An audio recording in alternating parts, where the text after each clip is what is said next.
لیکن اعلامیہ میں کوئی ایک چیز بھی ایسی نہیں تھی جو کسی طرح کے موجودہ فتنے کا رد ہو۔ اعلامیہ کیا پیش ہونا تھا؟ اعلامیہ پیش کرنے والا جو چیئرمین مفتی تھا، مفتی انا سبی، وہ جن علماء کا چیئرمین ہے وہ کیا ہوں گے؟ جب چیئرمین ہی دو سطریں عربی کے پڑھنے کے قابل نہیں ہے تو پھر اعلامیہ کیا تیار ہونا ہے؟ کیا اسکن سے گلستان من بہار مرا؟ اس میں بیان کیا کہ آپ کے بعد ہر قسم کے مدعیان نبوت جھوٹے ہیں۔ مختار سقفی اس کے دربار پر جا کر اس کے قصیدے پڑھنے والا طیب شاہ گیلانی تو پاس بیٹھا ہوا تھا، یہ تو اسے پڑھانا تھا اپنے سٹیج پر بیٹھے بندوں کو، اور دوسرا وہ شمس ثقفی عرفان شاہ کا دوست، وہ بھی اس کے قصیدے پڑھتا پھرتا ہے۔ ہم ہیں حضرت مجدد الفسانی کی تعلیمات کے پابند، ہم نے سارا کچھ وہ بیان کیا جو حضرت مجدد الفسانی بیان کر کے گئے۔ اعلیٰ حضرت رحمٰ نے مسئلہ افضلیت کو قطعی بیان کیا، اجماع امت بیان کیا، اور تم نے سارا مسئلہ افضلیت بھی گاڑ کر رکھ دیا۔ صحابہ کے جنتی ہونے کی نفی کرنے والے تمہارے سٹیج پر موجود تھے اور کہتے ہو ہم پابند ہیں، تم ان سب کے ہی غدار ہو، تم کسی کے بھی پابند نہیں، تم صرف اپنے خواہشات کے پابند ہو۔ بسم اللہ الرحمن الرحیم والصلاة والسلام علی سید المعصومین و خاتم المعصومین۔ عرفان شاہ کی عزت کانفرنس میں جو ذلت ہوئی وہ سارے عالم نے دیکھ لی۔ خالی کرسیوں اور خالی سٹیج سے عرفان شاہ یہ دعوے کرتا رہا کہ پوری اہل سنت کا ٹھیکہ میرے پاس ہے اور میں ایک اعلامیہ جاری کر رہا ہوں، پتہ نہیں کیا کیا وہ بولتا رہا۔ وہ خالی کرسیاں اور خالی سٹیج ہی منہ چڑھا رہے تھے اور ترلے کر کر کے لوگوں کو سٹیج پر بٹھا رہا تھا۔ 200 آستانوں کا دعویٰ کیا تھا کہ آئیں گے، 200 بندے نہیں پنڈال میں اکٹھے ہو سکے۔ ساری کانفرنس کے دوران سٹیج مکمل خالی رہا، حتیٰ کہ ان کے اپنے مہمان جس نے بلائے ہوئے تھے، جن کا اشتہاروں پر نام تھا، میں کیا ایک ایک کا نام لوں، ایسے اہل سنت کے غداروں کا، وہ کوئی بھی نہیں آئے۔ اور خود یہ عرفان شاہ ترلے کر کر کے فرنٹ کے صوفوں پر بٹھاتا رہا کہ میرا فرنٹ تو چلو چند بندوں سے سجا رہے کیمرے کے آگے آنے کے لیے، پھرتے ہیں مارے مارے کوئی پوچھتا نہیں، اس عاشقی میں عزت سادات بھی گئی۔ یہ جو رفس کی عاشقی ہے اسی نے ذلیل کیا ہے اس شخص کو۔ کہاں اہل سنت کا عظیم اجتماع ہوتا تھا اور لوگ اسے اہل سنت کا ترجمان سمجھتے تھے، لیکن اس بندے نے اہل سنت کے عقیدے کے ساتھ جتنی غداری کی ہے اور اتنے شر کے دروازے کھولے ہیں، مردہ فتنوں کو زندہ کیا ہے، فتنہ حویلیاں جیسے مردہ فتنے، اور اب کہتا ہے کہ مجھے پہلے جیسی عزت ملے، یہ بھول جائے یہ بستی فکر رضا کی بستی ہے، یہ فیض حضرت مجدد الفسانی علیہ رحمہ کا ہے۔ جو بھی ان مقدس نفوس کے نظریات سے غداری کرے گا وہ جائے اپنی الگ دکان کھولے۔ ان مقدس نفوس کے نام پر لوگ اب بکنے والے نہیں ہیں، بہت سودا بیچ لیا اعلیٰ حضرت اور مجدد الفسانی علیہ رحمہ کا نام لے کر۔ اب اللہ کے فضل سے بیدار ہے سنیت، باتیں تو بہت زیادہ ہیں اس کی کانفرنس میں جو انہوں نے ہمارے خلاف کی ہیں۔ اچھا ہوا وہ اچھی طرح بول پڑے، وہ صداقت شاہ بھی بولا، وہ گولڑے والے بھی آئے۔ انشاءاللہ پیر میر علی شاہ صاحب کی کتابوں کا بھرپور جواب دیا جائے گا۔ ان کو بھی محسوس ہوا کہ پیر میر علی شاہ صاحب نے خطا کا لفظ استعمال کیا ہے اور کیا بھی سید عالم صلی اللہ علیہ وسلم کے لیے ہے۔ ان سب کا انشاءاللہ میں بعد میں جواب دوں گا۔ آج ذرا تبصرہ کرتے ان کے اعلامیہ پر۔ عرفان شاہ اہل سنت کا اعلامیہ پیش کر رہا تھا۔ ایک بات ضروری ہے کہ ہر دور میں جو فتنے ہوتے ہیں ان فتنوں کے رد کے لیے اہل سنت کے قائدین اپنی خدمات پیش کرتے ہیں۔ یہ اعلامیہ میرے سامنے ہے، لیکن اعلامیہ میں کوئی ایک چیز بھی ایسی نہیں تھی جو کسی طرح کے موجودہ فتنے کا رد ہو، بلکہ ان فتنوں کو بھرپور طریقے سے سپورٹ کرنے کے لیے یہ اعلامیہ پیش کیا گیا۔ اعلامیہ کیا پیش ہونا تھا؟ اعلامیہ پیش کرنے والا جو چیئرمین مفتی تھا، مفتی جمیل صدیقی، مفتی انا سبی، المذکور ہے اتفق العلماء من السنی علی سنت کا اس میں اتفق العلماء من السلف والخلف من اهل السنت على ان السب على البيت الاطهار وازواج النبي واصحاب الكرام رضی اللہ تعالی عنہم وتنقصهم حرام ملعون فاعله۔ وہ جن علماء کا چیئرمین ہے وہ کیا ہوں گے؟ جب چیئرمین ہی دو سطریں عربی کے پڑھنے کے قابل نہیں ہے تو پھر اعلامیہ کیا تیار ہونا ہے؟ کیا اسکن سے گلستان من بہار مرا؟ اس سے سارا قیاس خود ہی کر لیں۔ یہ بیچارہ جو سطریں نہیں پڑھ سکتا، انا کے بعد اس کو یہ بھی نہیں پتا کہ سب بھی پڑھنا ہے یا سبا پڑھنا ہے۔ اور آگے بھی 3 غلطیاں کی اس نے. خیر اعلامیہ میں جتنی باتیں کی ساری ہی عرفان شاہ نے غلط کی. سب سے پہلے عقیدہ توحید پر بھی یہ پورے نہیں اترتے. عقیدہ توحید میں ہے کہ ذات و صفات میں جملہ نقائص و عیوب سے پاک ہے، کہ اللہ کی ذات کسی طرح کے عیب سے پاک ہے. یہ اہل سنت کا اعلامیہ ہے. تو عرفان شاہ بتائے کہ جب یہ بول رہا تھا کہ اللہ بھی گالیاں دیتا ہے، اللہ کا رسول بھی گالیاں دیتا ہے، اس عیب کی نسبت پھر کیوں کہ اللہ تعالیٰ کی ذات کی طرف؟ یہ اس کا اپنا بیان موجود ہے.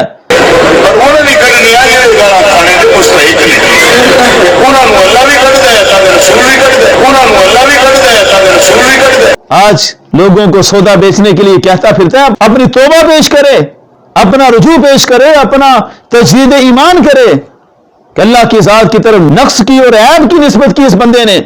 خود گالیاں دیتا پھرتا تھا تو اپنی گالیوں کا جواز دینے کے لیے کہنے لگا کہ خدا بھی گالیاں دیتا ہے. استغفر اللہ العظیم. خود تو ہر دوسرے سٹیج پر گانے بھی گاتا ہے، کل کو پھر کیا کہے گا؟ استغفر اللہ، میری تو زبان بھی گوارا نہیں کرتی ایسے تبصرے کرو ان گھٹیا حرکتوں پر. تو پہلی بات یہ کہ یہ عقیدہ توحید میں بھی پورے اترنے میں کامیاب نہیں ہوئے. حق یہ تھا کہ اسٹیج پر عرفان شاہ اس گالیوں والے بیان سے توبہ کرتا. اس کے بعد ہے عقیدہ رسالت. اس میں بیان کیا کہ آپ کے بعد ہر قسم کے مدعیان نبوت جھوٹے ہیں. اس میں بھی یہ سارے فیل تھے. وہ جھوٹا جس نے جھوٹی نبوت کا دعویٰ کیا، مختار سقفی، اس کے دربار پر جا کر اس کے قصیدے پڑھنے والا طیب شاہ گیلانی تو پاس بیٹھا ہوا تھا. یہ تو اسے پڑھانا تھا اپنے سٹیج پر بیٹھے بندوں کو. اور دوسرا وہ شمس ثقفی، عرفان شاہ کا دوست، وہ بھی اس کے قصیدے پڑھتا پھرتا ہے. یہ اپنے سٹیج پر بیٹھے لوگوں کو پڑھانا تھا کہ یہ طیب شاہ گیلانی نے غلط حرکت کی ہے.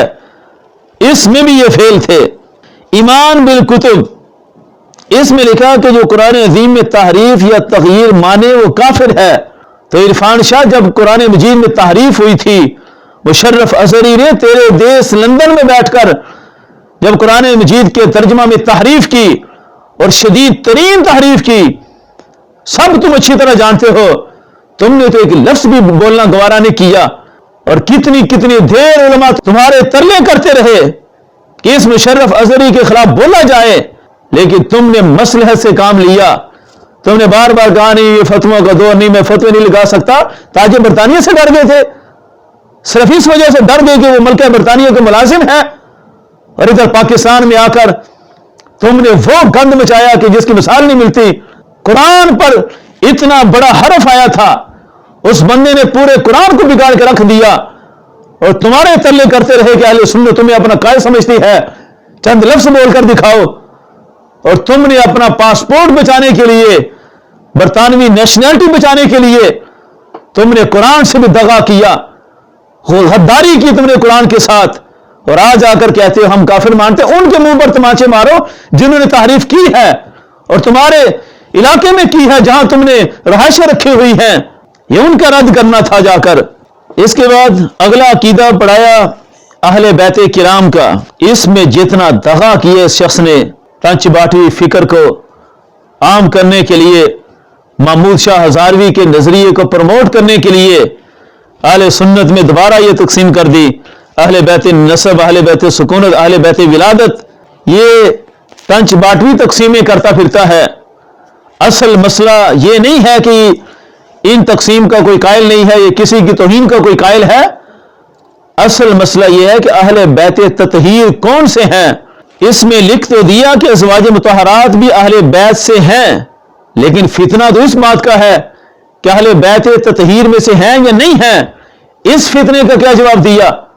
وسائل شاہ کے ساتھ تم بیٹھ کر چائے پی رہے تھے، جس کی ساری زندگی گزری کہ اہل بیت تطہیر میں ازواج مطہرات داخل نہیں ہیں. ٹنچ باٹوی نے ساری زندگی اس کا پرچار کیا. محمود شاہ ہزاروی تو اپنے چاہنے والوں کو پڑھا کر ہی یہ گیا کہ اہل بیت تطہیر صرف اہل قصا ہیں. سرکار صلی اللہ علیہ وسلم کے ازواج مطہرات کو وہ پاک ہی نہیں مانتا تھا. ایسا بدبخت تھا. اور ان لوگوں کو تم نے سر پر چڑھایا ہے. ان کا کیا جواب ہے؟ اور امام ابو منصور الماتریدی، یہ ہیں اہل سنت کے امام، الماتریدیہ سب کے امام. انہوں نے کہا وہ قول الروافض کہ جو اہل بیت تطہیر سے ازواج مطہرات کو خارج کرتے ہیں یہ رافضی ہوتے ہیں. اس عقیدے میں بھی تم نے ڈنڈی مار کر روافض کو پروموٹ کیا اور آگے اپنے لیے یہ شامل کر دیا کہ سادات کرام کی تعظیم واجب ہے اور ان کی تعظیم کا سبب ان کے اعمال نہیں. یعنی اپنے لیے راہ نکالی کہ میں جتنے بھی گانے سنوں، میں جتنی بھی گالیاں دوں، میری تعظیم جو ہے وہ اسی طرح کی جائے. اعمال نہیں بلکہ نسب رسول ہے. وہ ٹھیک ہے کہ نسب کی وجہ سے تعظیم رہے گی اور ہم نے ہمیشہ تعظیم ہی کی ہے، لیکن یہ کہیں کہ سادات اب جو کہیں گے وہ شریعت بن جائے گی، وہ گالیاں بھی دیں گے تو شریعت کا حصہ بنے گا، اس طرح کچھ نہیں ہے. ہاں ٹھیک ہے کہ نسب کا احترام باقی رہے گا، لیکن وہ بھی اتنی دیر تک کہ جب تک کسی صحابی کے بارے میں زبان تان نہ کھولے.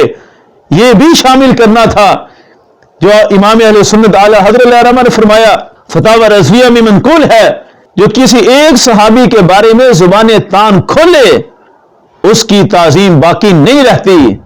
ہمارا جھگڑا ان لوگوں کے ساتھ ہے وہ اپنی سیادت کی چادر میں صحابہ کرام پر تان کریں اور پورے دین کی عمارت کو گرانا چاہیں، اس کی قطعی اجازت نہیں ہوگی. عقیدہ عصمت بیان تو کیا، تمام انبیاء معصوم ہیں، البتہ خواص امت محفوظ ہیں. یہ معصوم محفوظ کا فرق کس نے بیان کرنا ہے؟ معصوم کیا ہوتا ہے، محفوظ کیا ہوتا ہے؟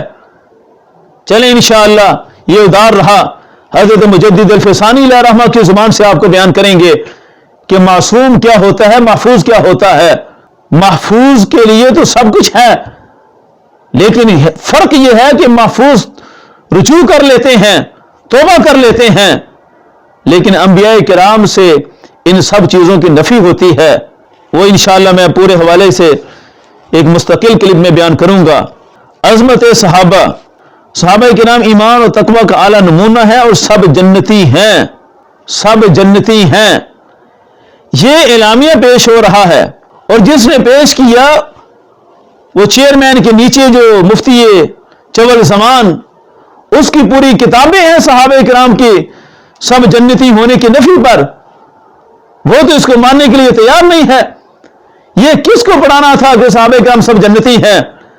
یہ جس چول زمان سے دستخط لیے ہیں اس سے پہلے رجوع لینا تھا کہ اس نے جو کتاب لکھی ہے جدید نعرے، اس میں جو ثابت کیا کہ ہر صحابی نبی جنتی کا نعرہ نہیں لگانا چاہیے. وہ کہتا ہمارا اختیار نہیں ہم کسی کو جنتی کہیں. یہ تو اس کو پڑھانا تھا. عجیب تماشا ہے کہ ایک طرف ادھر بھی وہ مال لینے کے لیے دستخط کر گیا، ایک طرف ادھر رافضیوں کو خوش کرنے کے لیے ان سے بھی مال لے کر ان کو بھی مواد لکھ کر دیا جاتا ہے. یہ کرائے کے کاتب کسی کرائے کے قاتل سے کم نہیں ہے.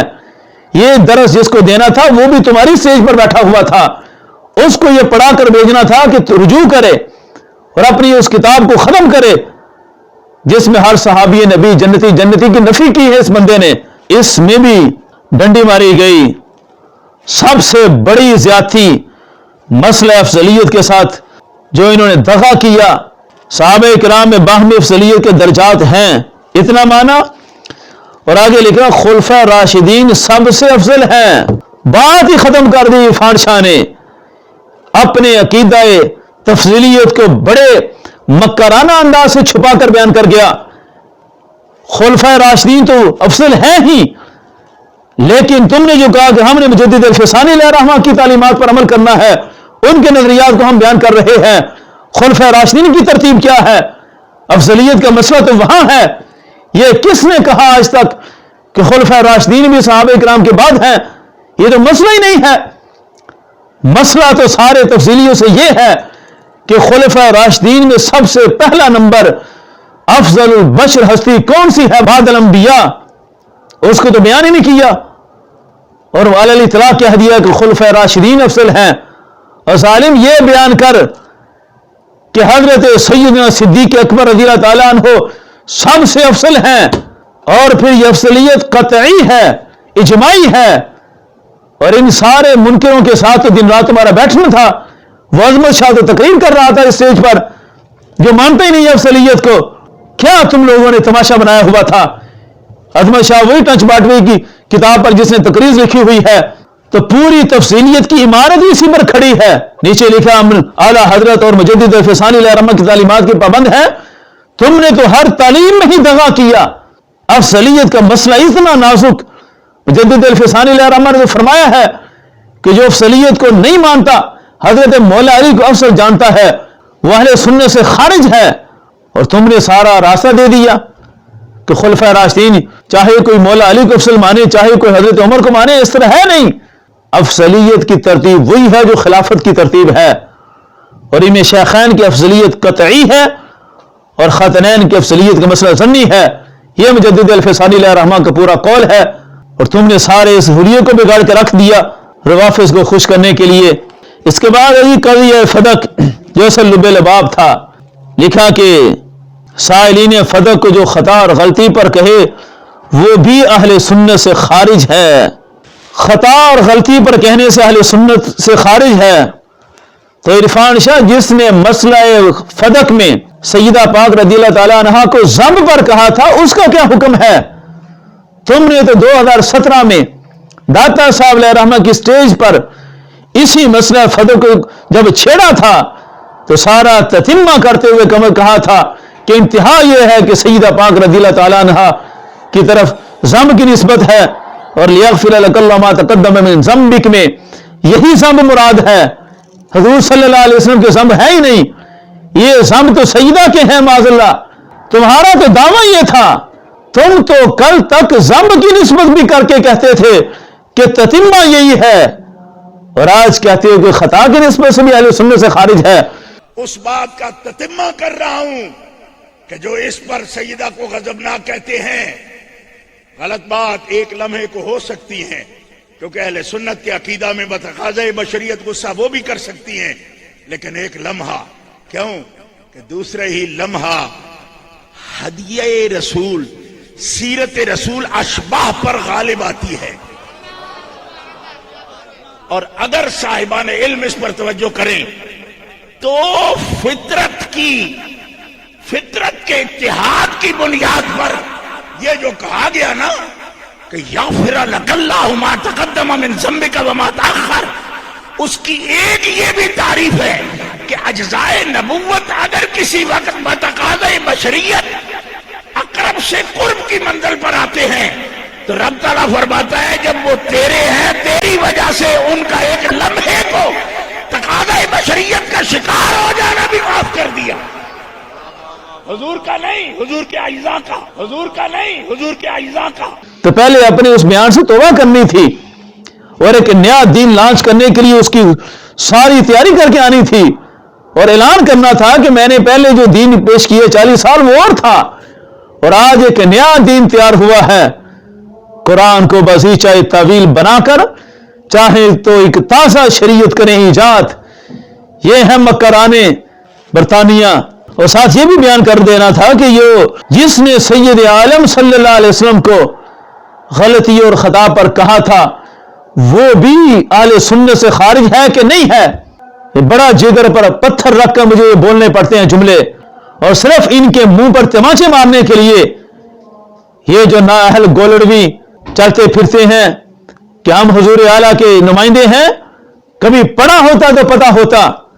اور اسٹیج پر بھی تم باتیں کر رہے تھے ادھر ادھر کی، جو پیر میر علی شاہ صاحب کی عبارات جن میں یہ باتیں ہیں ان کو پیش کرنا تھا اور تب جواب دینا تھا، پھر پتہ چلتا. عرفان شاہ کو اس کو بھی جواب دینا پڑے گا. اس کے بعد ہے جی مشاجرات صحابہ میں کف لسان میں ہی دین و ایمان کی سلامتی ہے. بالکل بجا ہے عوام کو تفصیل سے سمجھائیں کہ مشاجرات صحابہ میں حضرت سیدنا امیر معاویہ رضی اللہ تعالیٰ عنہ پر طعن و تشنیع کرنا یہ روافظ کا شعار ہے. اہل سنت ان کی ذات پر طعن و تشنیع کے قائل نہیں ہیں، اور جو طعن و تشنیع کرنے والے ہیں وہ تمہارے اسٹیج پر بیٹھے ہوئے تھے. وہ تو سارے مکار ادھر ہی تھے، ان سے تو توبہ کروانی تھی. وہ طیب شاہ گیلانی بیٹھا ہوا تھا، اکرام اللہ ظاہر بھی کھچے مارتا پھرتا ہے، اس کے بھی دستخط ہیں. یہ سارے مکار لوگ تو ادھر ہی تھے، ان سے توبہ کروا کے اٹھنا تھا. آخر میں کہا کہ ہم شیخ محقق عبدالحق محدث دہلوی، شیخ مجدد الفسانی، اعلیٰ حضرت سیدنا پیر مہر علی شاہ کولڑی علیہ رحمہ کی تعلیمات تشریحات کے پابند ہیں. میرا چیلنج ہے کہ جتنی باتیں تم نے کی ہیں اور جو پوائنٹ میں نے اٹھائے ہیں، ان میں سے کسی ایک مسئلے میں بھی ان مقدس نفوس کے حوالہ جات پیش کر کے دکھاؤ. ہم ہیں حضرت مجدد الفسانی کی تعلیمات کے پابند. ہم نے سارا کچھ وہ بیان کیا جو حضرت مجدد الفسانی بیان کر کے گئے. تم نے تو بھی کہا کہ خطا کی نسبت کرنے والا اہل سنت سے خارج ہے، اور مجدد الفسانی علیہ رحمہ فرماتے ہیں یہ خطا حضرت معاویہ رضی اللہ تعالیٰ عنہ کی شرف صحبت کی وجہ سے، یہ تو حضرت اویس کرنی، حضرت عمر بن عبدالعزیز ان کی عبادات سے بھی بڑا درجہ رکھتی ہے. اور پیر مہر علی شاہ صاحب نے اپنی کئی ایک کتابوں کے اندر سید عالم صلی اللہ علیہ وسلم کی طرف یہ نسبت کی ہے ایک مسئلے کا جواب دینے کے لیے. تم کیسے پابند ہو سکتے ہو؟ اعلیٰ حضرت علیہ رحمہ نے مسئلہ افضلیت کو قطعی بیان کیا، اجماع امت بیان کیا، اور تم نے سارا مسئلہ افضلیت بھی گاڑ کر رکھ دیا. صحابہ کے جنتی ہونے کی نفی کرنے والے تمہارے سٹیج پر موجود تھے اور کہتے ہو ہم پابند ہیں. تم ان سب کے ہی غدار ہو، تم کسی کے بھی پابند نہیں، تم صرف اپنے خواہشات کے پابند ہو. یہ بالکل ابتدائی تحفہ اس اعلامیے پر میری طرف سے ابھی لو.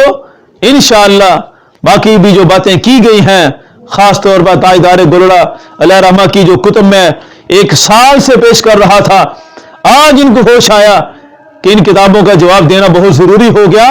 وہ جواب دینے کی بیچارے نے تو بڑی کوشش کی لیکن بہت بری طرح ناکام ہوا.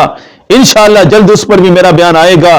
تاجدار ختم نبوت زندہ باد زندہ باد، تاجدار ختم معصومیت زندہ باد زندہ باد. عید و رسالت کا نعرہ دنیا میں لگانے نکلے ہیں. اللہ